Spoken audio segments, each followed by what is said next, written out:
আমাদের ব্রেকফাস্ট হয়ে গেছে। তাওয়াঙে আমাদের তাওয়াং টাটা বাই বাই করে দিচ্ছি। তাওয়াং থেকে আমরা চলে যাচ্ছি এখন বোমডিলা আর বেরিয়ে পড়েছি। এই দাঁড়াও, হ্যাঁ ভিডিও করতে করতে সমস্যা। তো চলো বোমডিলা যাই আর তারপর দেখতে দেখতে যাবো সাইট সিন ভিউ দেখাবো।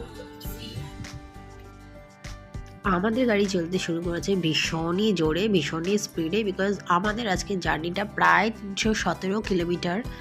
তো অনেকটা লম্বা জার্নি, অনেক দ্রুত যেতে হবে, সাবধানে যেতে হবে, মাঝখানে স্টে করতে হবে। তাই কোনো সময় নষ্ট করলে আমাদের হবে না। তাই এই এক টুকরো লাস্টের বরফের দেওয়া পাহাড়, বরফের টুকরো আইসক্রিমের মতো ছোট্ট ওপরে টপিংয়ের মতো দেখা যাচ্ছে। তো এইটা দেখতে দেখতে একদম স্মৃতিচারণ করতে আমরা সঙ্গে করে নিয়ে যাচ্ছি। অনেকটা শান্তি, অনেকটা সৌন্দর্য চোখে ভরে নিয়ে যাচ্ছি। ক্যামেরায় করে কতটা নিয়ে যেতে পারছি বলতে পারবো না, তবে মনটা তো একটু খারাপ খারাপ লাগছে। বাড়ি চলে যাচ্ছি তো আবার সেই বাড়ি গিয়ে একঘেয়ে জীবন, সকালবেলা উঠে রান্না করো, বাড়ির সমস্ত কাজ করো, নিজের নিজের দায়িত্ব পালন করো, আর এইসব। But part of our life. আবার বেড়াতে আসবো, আবার নতুন কোনো জায়গা, অবশ্যই পাহাড়ে ঘেরা অথবা সমুদ্রে ঘেরা। কিন্তু এই যে জার্নিটা আমার খুব মনে থাকবে। ফেরার সময় হয়ে আসছে খুব তাড়াতাড়ি। ওই দেখুন পথে আমরা কি দেখতে পেয়েছি। আসবে, ও আসবে, বড়টা আসবে, তখন ছোটটাকে দিতে হবে। ওইদিকে দেন, একজন বাচ্চা হবে যে। নে নে, ও খাচ্ছে না। এই যে এটা টাটা বাই বাই। এরপর আমরা যাচ্ছি হচ্ছে যশবন্ত সিংজির স্মৃতিতে যে মন্দিরটা করা হচ্ছে সেখানে, যেখান পর্যন্ত চীন ঢুকে পড়েছিল একদম। তো সেই জায়গাটায় আমরা উপস্থিত হয়ে গেছি। চলুন যাই। এটা হচ্ছে সেই জায়গা যেখানে যেই মানে আমরা আর্মিদের সাথে কথা বলে যেটা জানলাম, এই পর্যন্ত চীনের সমস্ত সেনাবাহিনীরা ঢুকে পড়েছিল হাঁটতে হাঁটতে, মানে হেঁটে ঢুকে পড়েছিল এই জায়গায়। তো এখানে প্রচুর প্রচুর বাংকার করা আছে, সেগুলো আমরা দেখব। আর ভীষণ নস্টালজিক লাগছে আমার। প্রচণ্ড অন্ধকার আসছে। এটা হচ্ছে যশবন্ত সিংজির মানে স্মৃতিতে মন্দির করা, কিন্তু আমি আনতে পারছি না ভিডিও। অন্ধকার আসছে।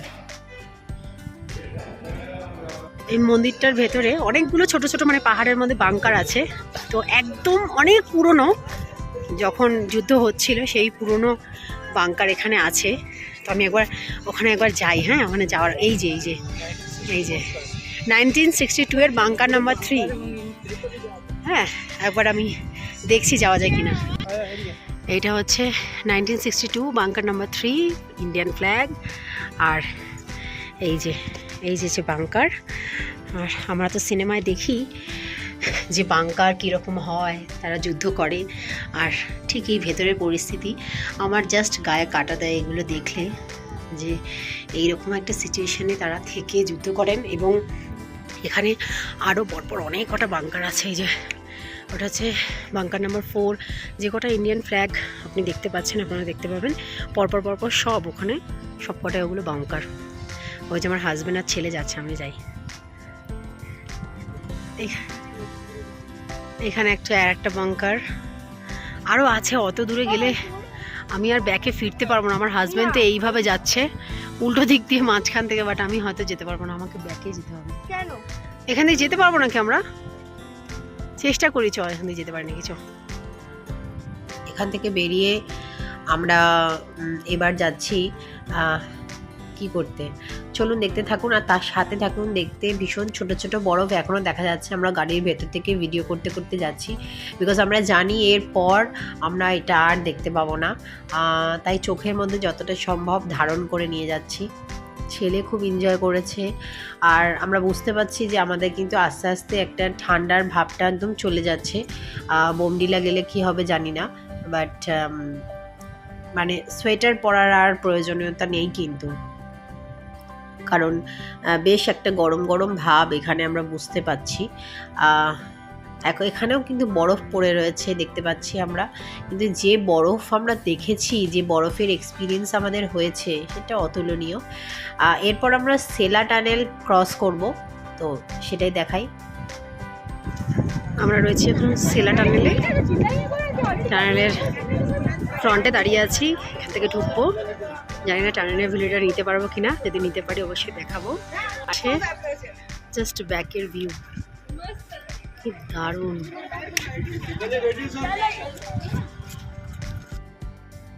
টানেলের ভেতর প্রবেশ করে গেছি, আর বেশ লং একটা টানেল।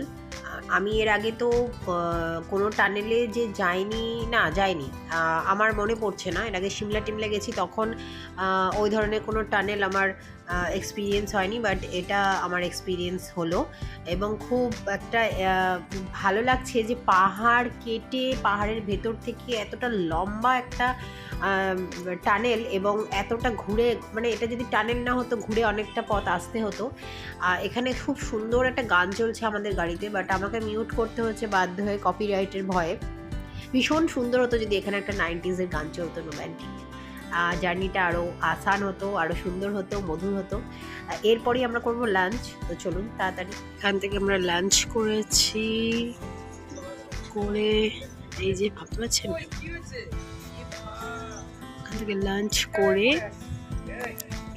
আর আমরা এবার এই দিকে যাব, আমাদের গন্তব্য এই দিকে। প্রচণ্ড রোদ্দুর,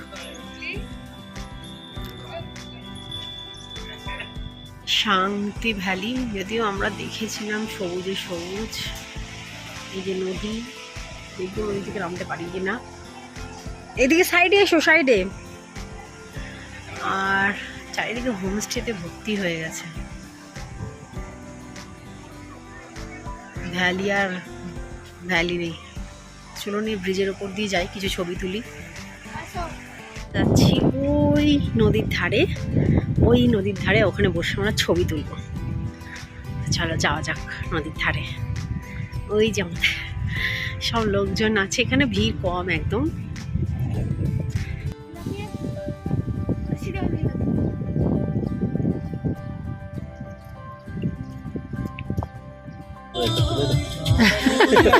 তুলে নে সবাইকে তুলবি। টমরি গায়ে তুলেছিস, আমাদেরকে তুলে নে।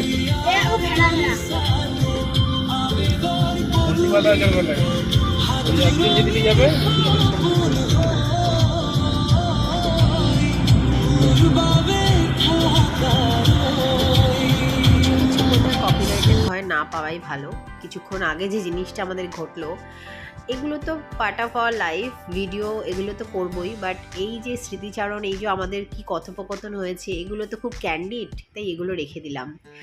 আমরা খুব তাড়াতাড়ি পৌঁছে যাচ্ছি বোমডিলার দিকে, আর যেরকম ভেবেছিলাম হয়তো সময় লাগবে, বাট কীভাবে জার্নিটা খুব স্মুথ হয়ে গেল, আর প্রায় পৌঁছে গেছি। হোটেলে ঢুকবো, এই ঘোরা প্রায় শেষের দিকে। তো আমাদের ডিনার এসে গেছে হোটেলে পৌঁছানোর পর। এই সব আজকের ডিনার, চিলি চিকেন ছিল, চিকেন কষা ছিল, ব্যাস এই তো, খেয়ে নিই চটপট।